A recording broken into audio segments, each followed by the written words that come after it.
Yuk kita dengar cerita anak Nusantara.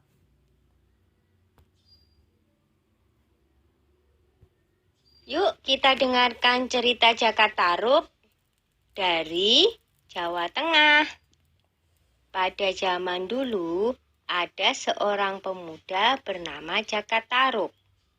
Sepeninggal ibunya, Jaka Tarub mengisi hari-harinya dengan berburu. Hampir setiap hari ia berburu ke hutan. Hanya dengan berburulah Jaka Tarub bisa melupakan kesedihannya. Begitu juga pagi itu.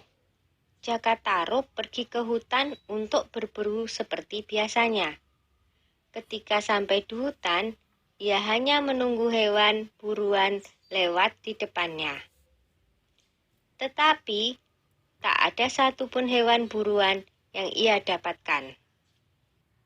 Jaka Tarub pergi ke danau Toyawening karena kehausan. Tiba-tiba, ia mendengar suara gadis-gadis yang sedang bercanda.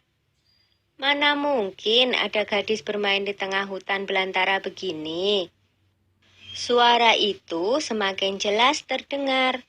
Jaka Tarub mengintip dari balik pohon besar. Alangkah terkejutnya ketika dia menyaksikan 7 gadis cantik sedang bermain-main di danau Toyawening. Semuanya berwajah cantik. Dari percakapan mereka, Jaka Tarub tahu kalau 7 gadis itu adalah bidadari yang turun dari kahyangan. Apakah ini arti mimpiku waktu itu? Pikirnya senang. Jaka Tarub melihat ada tumpukan selendang di atas sebuah batu besar di pinggir danau. Selendang-selendang itu memiliki warna yang berbeda-beda. Jaka Tarub berniat mengambil salah satunya. Dengan hati-hati, Jaka Tarub berjalan menuju selendang-selendang itu. Jaka Tarub mengambil yang berwarna merah. Setelah berhasil, dia buru-buru menyelinap kembali ke tempat semula di balik semak-semak. Tiba-tiba terdengar aba-aba dari seorang bidadari. "Ayo kita pulang sekarang. Sebentar lagi hari akan gelap." "Iya, benar. Ayo kita segera pulang sebelum matahari terbenam," sahut yang lainnya. Dan akhirnya para bidadari itu keluar dari danau. "Di mana selendangku?" teriak salah satu bidadari. "Siapa yang mengambil selendangku?" "Di mana kau taruh selendangmu, Nawang Wulan?" tanya yang lain. "Tadi di sini," jawab Nawang Wulan. Ia terlihat sangat panik karena tanpa selendang itu dia tidak akan bisa kembali ke kahyangan. Karena hari sudah mulai gelap, yang lain terpaksa meninggalkan Nawang Wulan sendirian.